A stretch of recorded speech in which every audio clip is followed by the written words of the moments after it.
নমস্কার সবাইকে, গুলু মম এবং ডটার চ্যানেলে আপনাদের স্বাগতম। আশা করি সবাই ভালো আছেন। আজকে আপনাদের জন্য চিরুনি পিঠার রেসিপি নিয়ে এসেছি, এনজয় করবেন। আমরা এখানে একটি স্টিলের বোল নিয়ে নিয়েছি, এটার মধ্যে 2টি ডিম নিয়ে নিচ্ছি। এরপর এর মধ্যে আমরা 1 কাপ পরিমাণ চিনি অ্যাড করে দিব, সাথে স্বাদ মতো কিছুটা লবণ অ্যাড করে দিব। এবার এটাকে ভালো মতো মিক্স করতে হবে, হাত দিয়ে ফেটিয়ে নিতে হবে। আপনাদের বিটার থাকলে আপনারা ইউজ করতে পারেন, আমি পুরোটা হাত দিয়ে করছিলাম।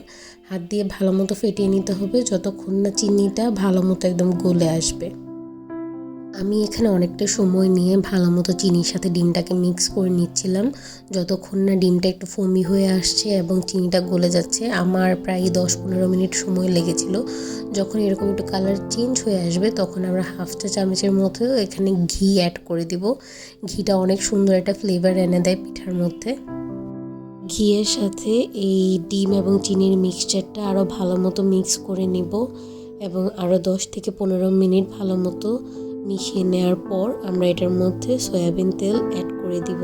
এখানে আমরা হাফ কাপ পরিমাণে তেল অ্যাড করে দিয়েছি, হয়তো ভিডিওতে দেখতে বোঝা যাচ্ছে না, বাট এখানে হাফ কাপ পরিমাণ তেলই অ্যাড করা হয়েছিল।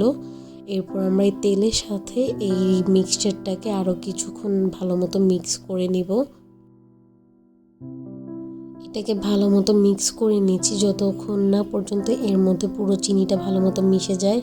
এবার এর মধ্যে আর একটু চিনি অ্যাড করে দিয়েছি, কারণ আমার কাছে মনে হয়েছিল যে মেবি মিষ্টিটা একটু কম হয়ে যাচ্ছে, এবং এই পর্যায়ে আমরা আর একটু ভালো মতো মিক্স করে নেব। এরকম ফোমি টেক্সচার হয়ে আসবে মিক্স করতে করতে।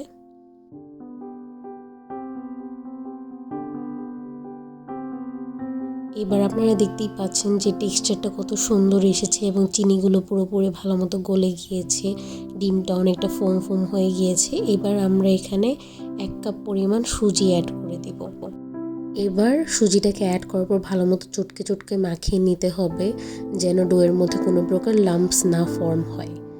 এরপর আমরা এর মধ্যে 3 কাপ পরিমাণ ময়দা অ্যাড করে দেব। যেই কাপের 1 কাপ সুজি নিয়েছিলাম ওই কাপেরই 3 কাপ পরিমাণ ময়দা অ্যাড করে দেব। এটা হচ্ছে 1:3 পরিমাপে সব কিছু অ্যাড করে দেব। এরপর ভালো মতো মিক্স করে এটাকে একটা ডো ফর্মে আমরা নিয়ে আসব।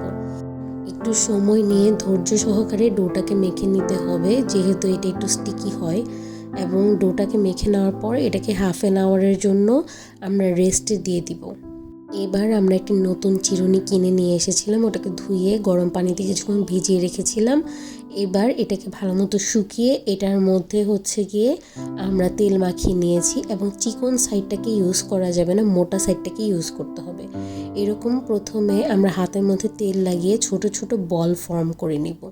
ছোট ছোট বল ফর্ম করে নেওয়ার পর আমরা চিরুনির যে মোটা সাইডটা আছে ওটার মধ্যে হালকা হাতে প্রেস করব, অতিরিক্ত জোরে না, হালকা হাতে প্রেস করে তারপরে এই যে এইভাবে গোল করে উঠিয়ে নিলে আমাদের শেপ দেওয়া রেডি। এইভাবে আমি আরেকটি করে আপনাদেরকে দেখিয়ে দিচ্ছি।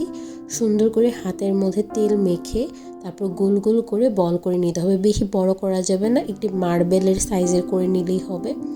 তারপর চিরুনিতে প্রেস করে এইভাবে আঙুল দিয়ে উঠিয়ে নিলেই চিরুনি পিঠা রেডি। এইভাবে আমরা অনেকগুলো পিঠা একসাথে বানিয়ে নিব।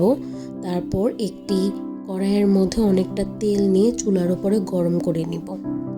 তেল যখন ভালো মতো গরম হয়ে আসবে এর মধ্যে আমরা পিঠাগুলোকে ছেড়ে দিব। মিডিয়াম ফ্লেমে সবগুলো পিঠা ভেজে নিতে হবে, যেন ভিতরেও কুক হয় এবং বাইরেও কুক হয়। ব্যাস, আমাদের চিরুনি পিঠা রেডি। এটাকে অনেক দিন সংরক্ষণ করে রাখা যায় এবং খেতেও খুবই দারুণ হয়। আপনারাও বাসায় ট্রাই করবেন, লাইক কমেন্ট এবং শেয়ার করবেন, আমাদের পাশেই থাকবেন, আমাদেরকে সাপোর্ট করবেন। Bye bye.